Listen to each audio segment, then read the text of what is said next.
Hi, this is Lee Giles from Peasy All-in-One Homeschool. Our scripture is Malachi 3:16.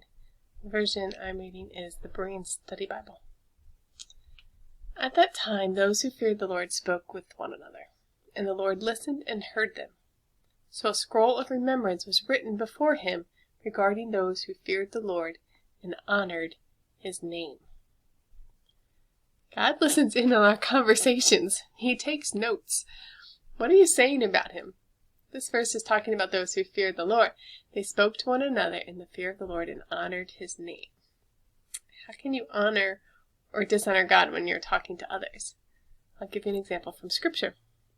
Ezra honored God by what he said and by what he didn't say. This is Ezra 8:22 in the ESV. For I was ashamed to ask the king for a band of soldiers and horsemen to protect us against the enemy on our way, since we had told the king, the hand of our God is for good on all who seek him, and the power of his wrath is against all who forsake him. Ezra honored God with his words by telling the king that God's hand was on those who sought him for good, and that his wrath was for those who forsake him. He knew God was good and was for those who were for him. He spoke of a God that could be trusted to only do good to those who followed him. Ezra and the rest of the Israelites, joining him on a 4-month journey back to Jerusalem, were carrying with them piles of gold, silver, and bronze. There was a reason to be concerned about thieves along the way. But Ezra chose to honor the name of God instead of obeying any fear he might have felt.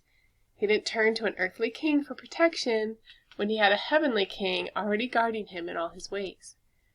He was embarrassed to ask for help. We should be embarrassed to turn to our other methods of saving ourselves from our situations. We have a great God who offers us so great a salvation.